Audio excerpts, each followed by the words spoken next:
you may encounter. Oops. So we may be talking, or we're talking about some nutritional challenges you may encounter as an older adult and some tips to overcome those challenges.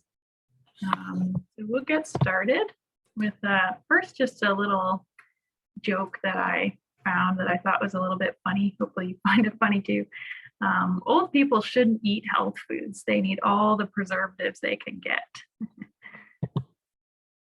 So do you think how you eat impacts how you age? I think a lot of people don't really think about this all that much, but really how you eat can impact how you age. For instance, what you eat can be linked with your neurocognitive decline, also known as like memory function, or how bone density can be impacted by your calcium intake. Today, we're going to review how eating can benefit healthful aging. So on the menu today, I hope you're hungry because we've got a lot to get through. We'll review Canada's food guide, how much should you eat as a senior, protein for seniors, bone health, chewing and swallowing, having low appetite and some solutions for that, eating and cooking alone, as well as some solutions, eating for cognitive function, and nutrition and mental health. So this here is actually the new Canada's food guide. So I think a lot of people aren't aware of this, that it actually was updated in 2019, and it obviously wasn't in the spotlight because of the pandemic. It kind of got brushed to the side, obviously, for very important reasons. But a lot has changed. So it's now web-based. It's no longer like a handout that it used to be on kind of a one page that was both sides. Now it's on the web, so there's a lot more information. And you see that it's actually in the form of a plate now. So that's to kind of help guide the proportions of the food you're eating, as there's no longer serving sizes, which is a big change. All of the past food guides have had serving sizes. So as you can see here, the left side of the plate has fruits and vegetables. So we're trying to encourage Canadians to eat half of their meal being fruits and vegetables. And it doesn't necessarily have to be on a plate like this, right? Like you could think of something that's a mixed meal where it's all combined, but about half of that meal should be fruits and vegetables. And then a quarter of your plate would be protein foods, which now includes the dairy food group. So dairy is very high in protein, so that's why it's included in that section. It's no longer called meat and alternatives. It's just called protein foods. And then a quarter of your plate or your meal should be whole grain foods. And we're encouraging Canadians to make water their drink of choice. And what's interesting that's new to this food guide is that juice is no longer considered a fruit serving. So juice is no longer encouraged as a drink of choice. The reason for that is that when you drink juice, you're not getting the fiber that you would get from eating the whole fruit. And typically you're getting more sugar from drinking the juice than if you were consuming the fruit. So as I mentioned, dairy is now included in the meat and alternatives section. So it's still encouraging you to consume dairy. It's just not highlighted as its own food group.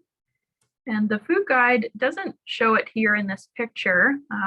It's kind of giving you this subtly, but it's encouraged to have a dark green vegetable daily and an orange vegetable weekly.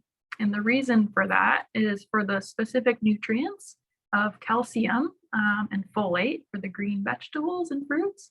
And then the orange vegetables and fruits give you vitamin A. So those are all good for your bone health, your nerves, and your vision. So some very important nutrients to think about as you age.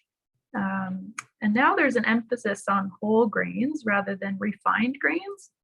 So you can see that quarter of the plate there has lots of different options. So things like whole grain brown rice, whole grain pasta, whole wheat bread, quinoa, things like oats, those are all considered whole grains, and they're much higher in fiber. So those are now the encouraged grain to choose.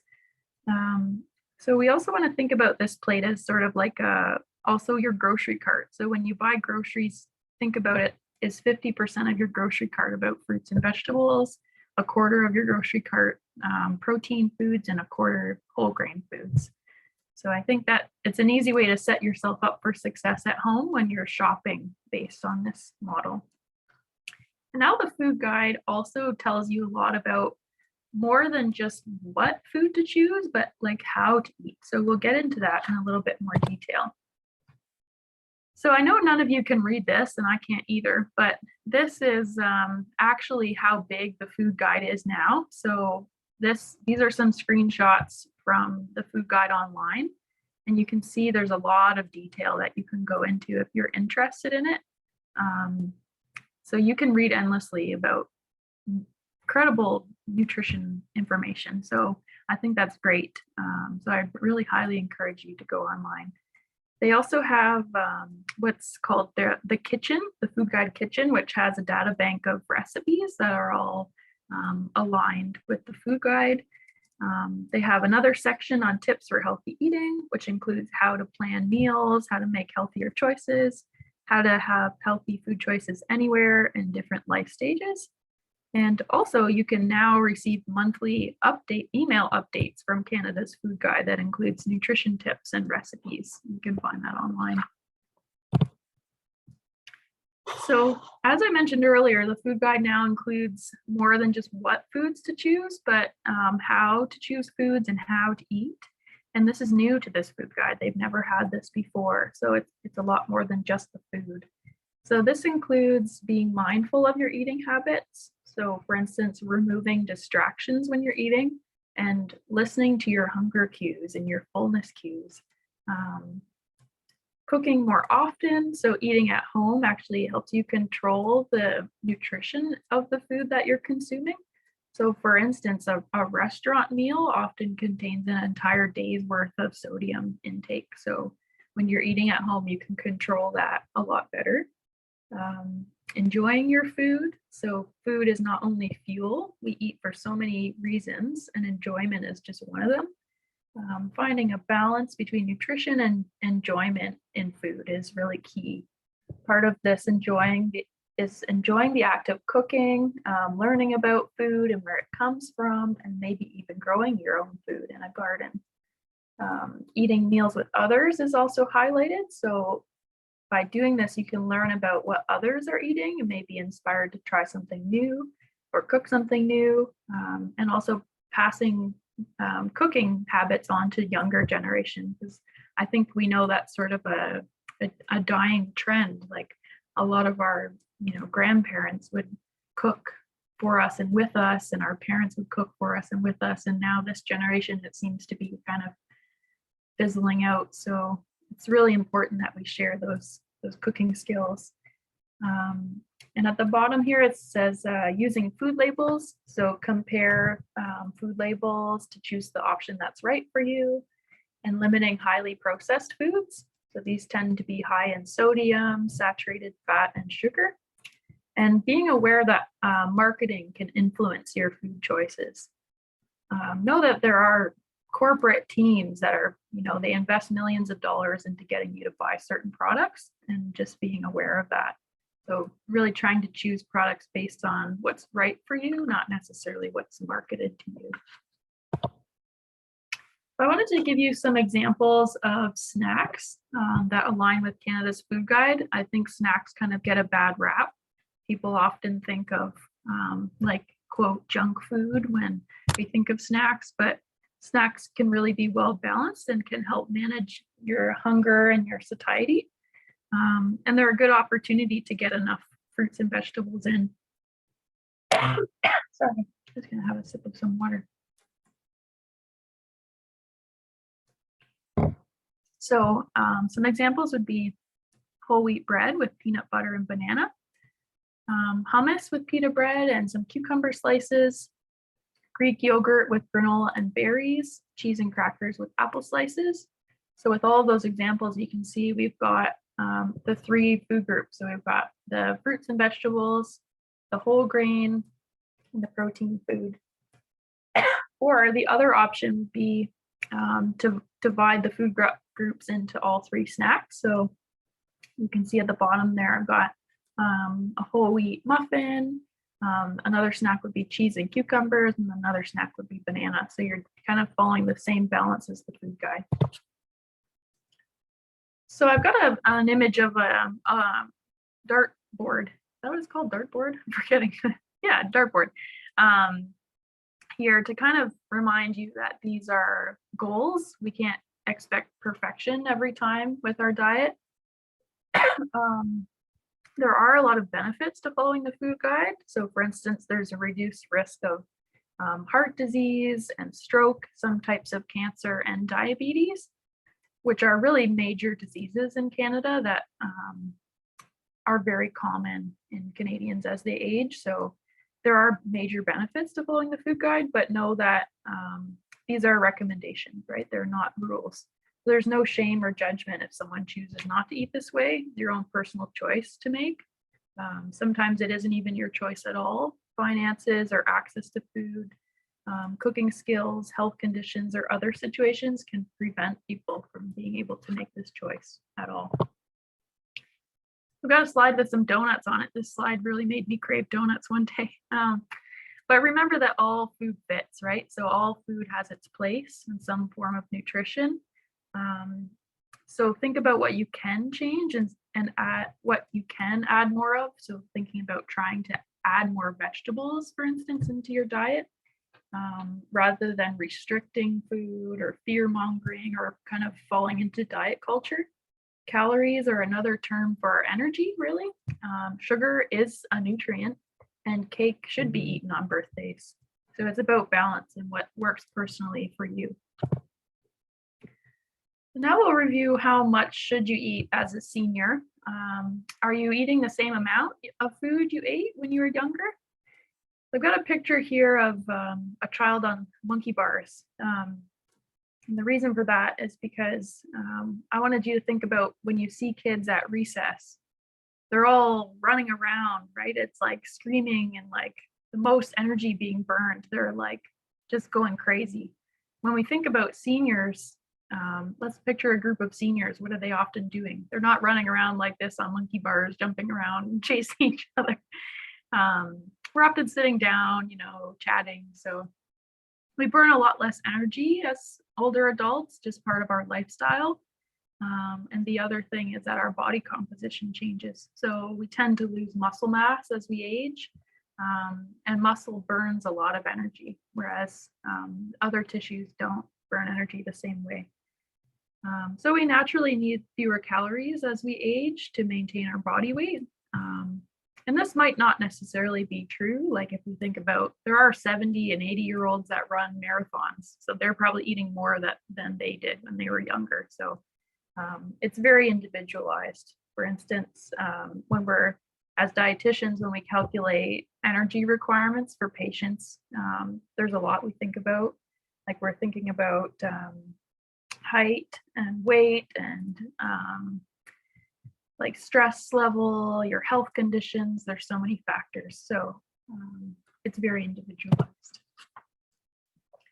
So protein for seniors, you might be wondering how much protein you should eat. So just a reminder that the protein foods include meat, poultry, fish, dairy, nuts, seeds, beans, and legumes. But there's also protein in other foods too, in the other food groups. So for instance, a whole grain tortilla has 6 grams of protein, which is as much as 1.5 tablespoons of peanut butter, which is considered a protein food. And then even vegetables have some protein. So for instance, frozen peas, they have 6 grams of protein in a cup. So you can find protein in a lot of different foods, not just meat, as people think, right? So there's different ways you can figure out how much protein you need. I'll give you the easy way and the complicated way. The easy way, which I think most people will relate to, is just 1/4 of your meal should be protein-based foods.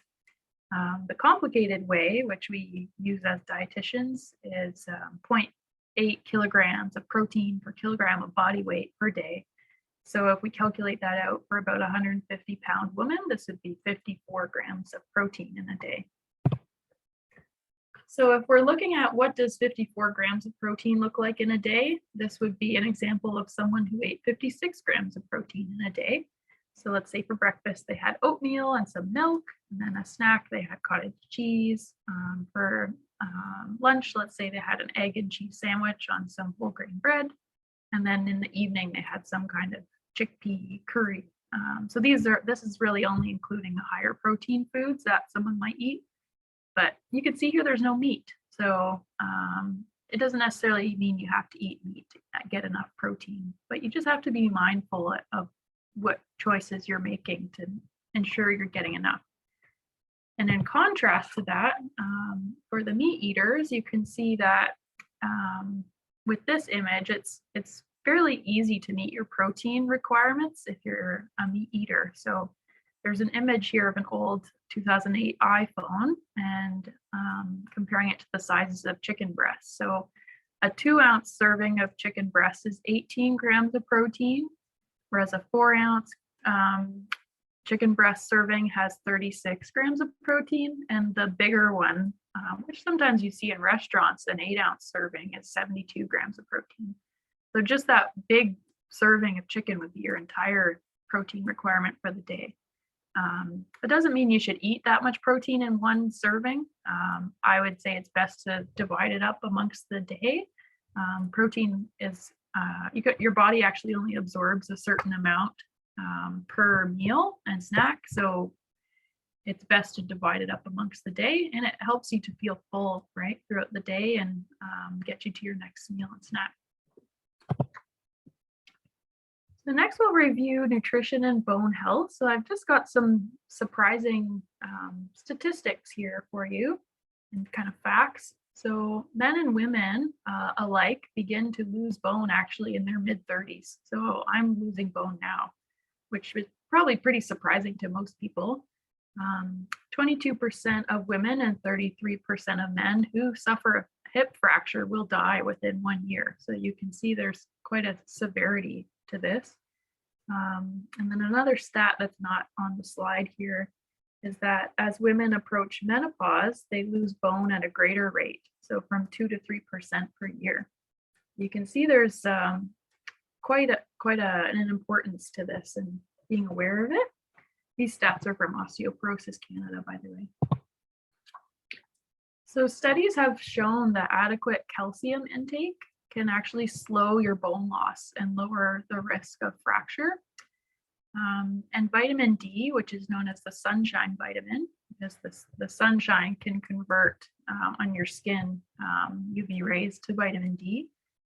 Vitamin D helps with calcium and phosphorus absorption to make those bones strong and keep the bone loss, or prevent the bone loss. And then also protein is another important nutrient for building and repairing body tissues, including bones. And interestingly, Canadians, particularly women, have reduced their sun exposure and use sunscreen, which is a great thing. We're preventing skin cancer, right, to prevent sun damage.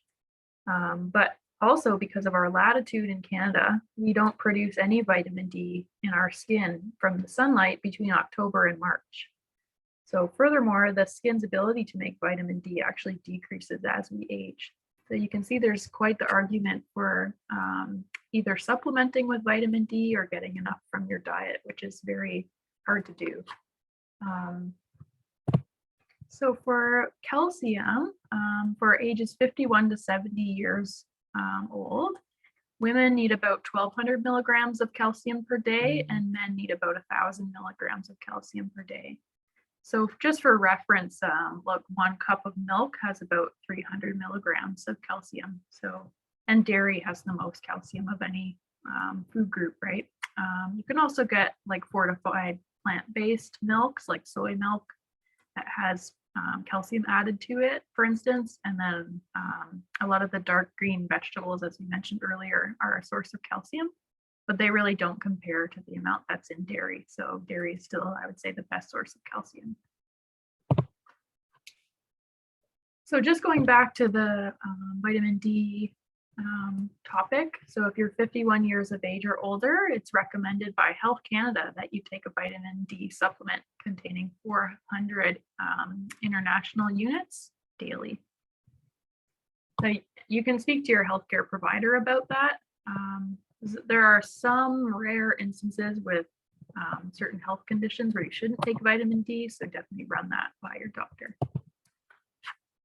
So next, I just wanted to review what a normal swallow looks like and what an abnormal swallow looks like. And you might think, why am I talking about swallowing?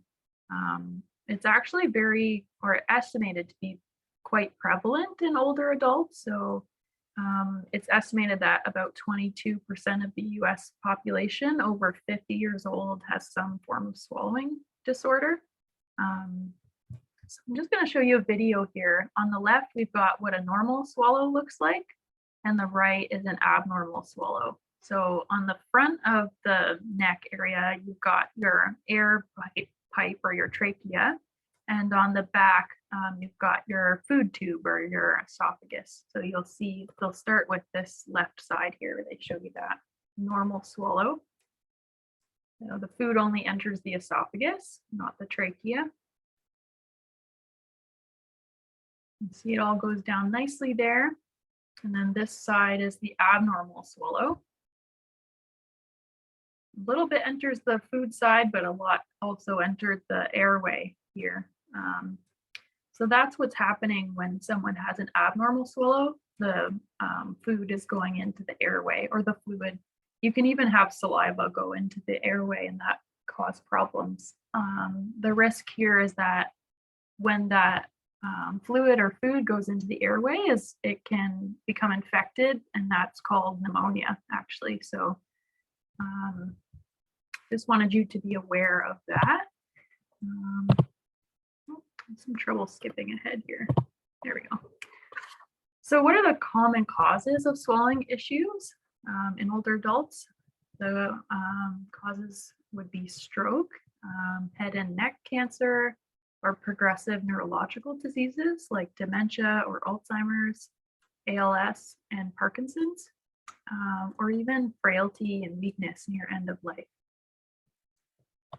And I forgot to mention that at my beginning of my intro there is that I used to work in long-term care. So I did see a lot of swallowing issues, and I think a lot of people don't realize how common it is near end of life. So just wanted to make sure you're aware of that. So some symptoms of swallowing issues would be when you're coughing, when you're eating or drinking, or even maybe just clearing your throat, wet or gurgly sounding voice when you're eating or drinking. You might need extra effort or time when you're swallowing or eating. Food or liquid getting leaking out of the side of your mouth or getting stuck. Reoccurring pneumonia or chest congestion after eating. And sort of the end stages of swallowing issues, if you'd see some weight loss or maybe dehydration from not being able to eat enough. So that is just a reminder to speak to your healthcare provider if you notice any of those symptoms occur at any time.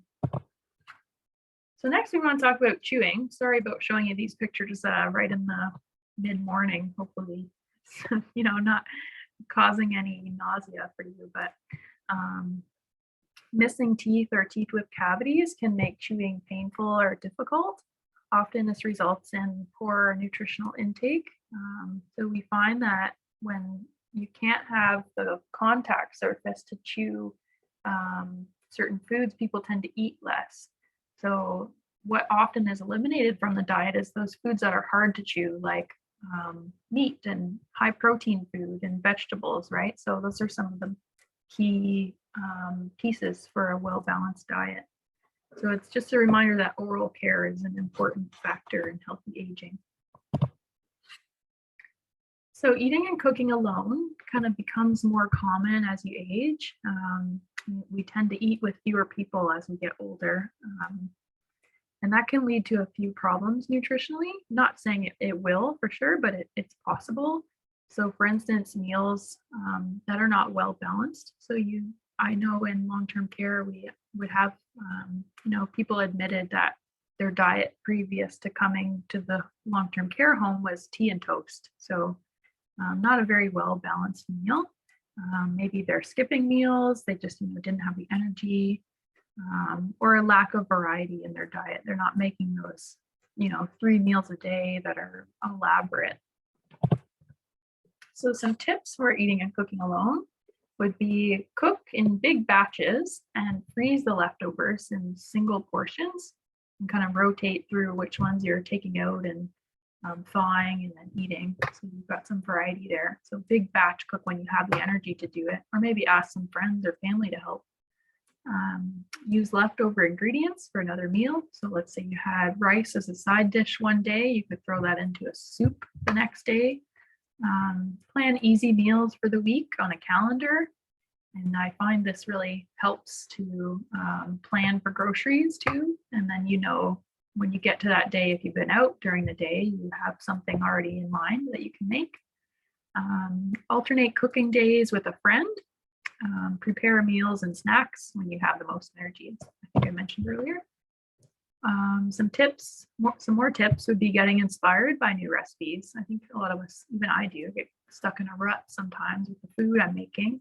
So maybe share some recipes with friends or families, maybe watch some cooking shows, invite a family or friend over to cook together or share recipes, or maybe invite a younger family member over to share some recipes, or maybe cook together.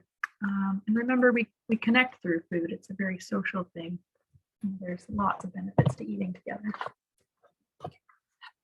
So we're approaching near the end here, eating for cognitive function. So I wanted to review with you what's called the MIND diet.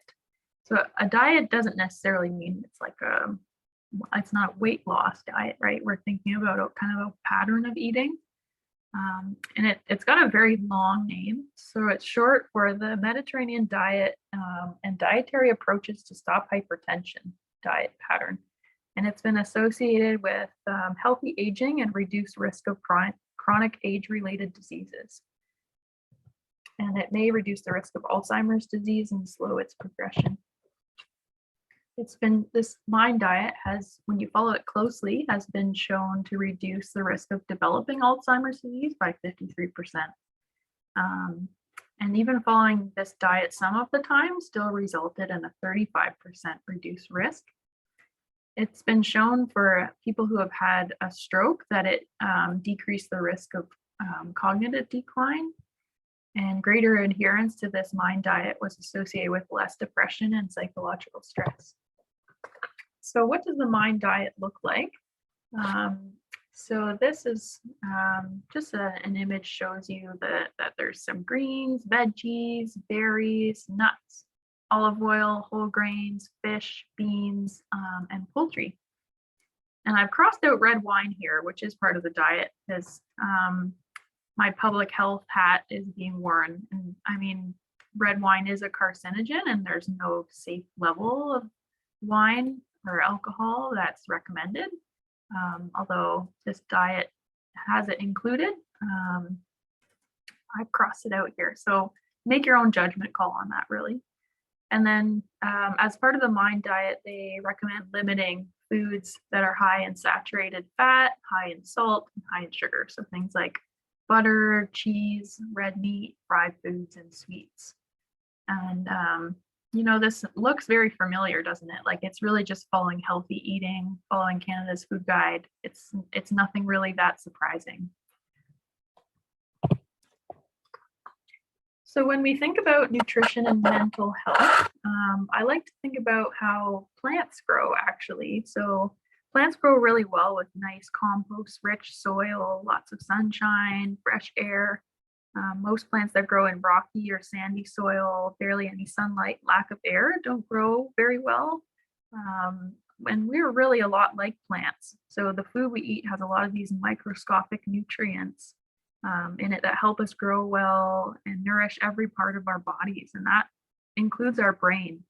So when the food we eat lacks nutrients, our bodies might not function as well. This is true with our brains and mental health, as it is another part of our body that needs nourishing. Eating a nutritious diet has shown to be impactful on your mental health and your mood. So if we want to get into the nitty-gritty here, I know you won't remember this. There's specific nutrients that are shown to help with mental health, and what foods those nutrients are found in. So I like I said, I know you won't remember that, but the kind of the takeaway here is that really we're just following Canada's food guide. So we're getting in lots of fruits and vegetables, a lot of variety, lots of different color, lots of fiber, and focusing on like the lean meats that aren't high in saturated fat, and choosing like nuts and seeds, and more plant-based proteins.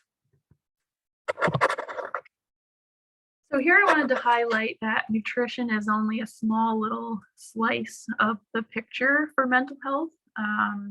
It's something that contributes to good mental health, but doesn't mean it's the solution entirely.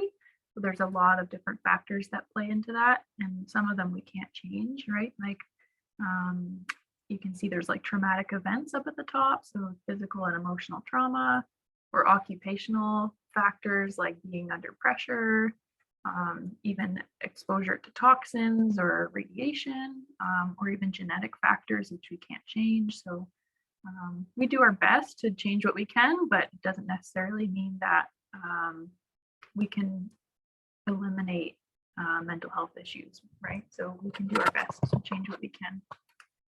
So my last takeaway, here's an image. So the caption here says, finally setting down to my vegan, gluten-free, soy-free, antibiotic-free, raw, non-GMO, organic, fat-free, low-carb, keto-friendly meal.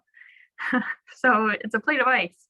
There's really not a lot of food that fits these categories, right? So obsessing over what you eat is a real disorder. So eat in a way that's right for you, and it doesn't look the same for everybody. Yeah, just a reminder about that. For more nutrition information, it's important to find credible information about nutrition. There's a lot of misinformation out there on the web, or you hear from friends or on Facebook, lots of that. So it's good if you have a question to go to a credible source. You can actually call this 811 number, which is a service provided from the government of Ontario, where you can speak with a registered dietitian for free. And then online, if you're looking for nutritional information that's credible, you can go to unlockfood.ca, which is brought to you by Dietitians of Canada. And there's all kinds of information on there. I would think of it like Google, where you can just type in something like protein or high blood pressure or irritable bowel syndrome, and it will give you some information about how to eat. So I just want to highlight that it's important to find credible nutrition information. That's the end of my presentation today. I hope you all enjoyed that, and there was something useful for you today. I'll stop sharing my screen. All right.